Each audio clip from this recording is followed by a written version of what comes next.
Welcome back to Outrage Science Bites.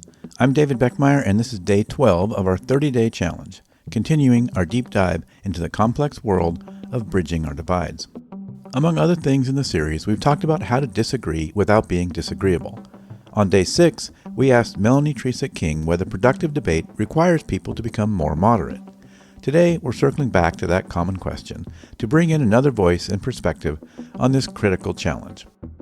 Can people with strong, even extreme, convictions still have productive, respectful conversations? Or do you have to meet in the middle to get along? That's our question for today. How do you create an environment that encourages constructive debate without requiring people to hold more moderate views? Answering that for us is Tania Israel, a professor of counseling psychology and award-winning author, offering her perspective on how to hold strong while still holding a conversation. Here's Tania. I hear this so much that people are worried that if they are even engaging in a conversation with somebody who has different views, that alone is like agreeing with them or compromising the integrity of their position.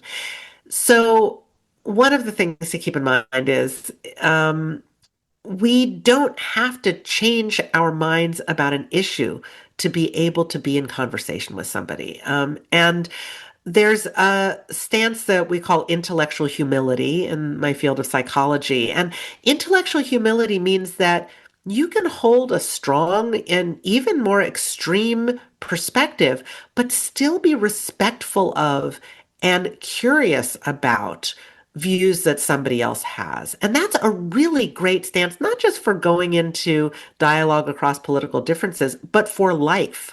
That sense of curiosity is going to carry us far in terms of understanding things. And our concern that we are compromising our own views somehow often has to do with the feeling that somebody is going to be watching us. Like if we have an audience, like if we're on social media, or if there are other people around at the Thanksgiving table or in whatever group, and they're observing us, and somebody says something that we disagree with, and we don't call them out on it, then we're concerned that, oh, people are going to think I'm not a good ally, or I don't believe the things that I believe, that I am not in their political tribe. So that's one of the reasons that it's so important to have dialogue in a one-on-one kind of situation so that we take that kind of audience piece out of it and we can recognize that we can really just be there with our curiosity to understand another person, and we're not trying to make sure that we call them out on everything that we think is wrong or problematic in what they're saying. Yeah, I mean, you can sort of, we sometimes have challenges, I think, seeing that you can have both things can exist at the same time. You can still hold your values and still want to understand where the other person's coming from. Yeah, absolutely. We so often put our ideas out there to say, here's what I think, you should agree with me, or here's what I think, this justifies my behaviors or my choices. But it's so seldom that we put out there, this is what I think, and recognize that there's a limitation to that. We say, oh, these are the limitations of my understanding of this or what I've been exposed to. What am I missing? And to really lean into that, seeing somebody who has different views as a resource for us, as somebody who can help to fill in the gaps and help us to understand things.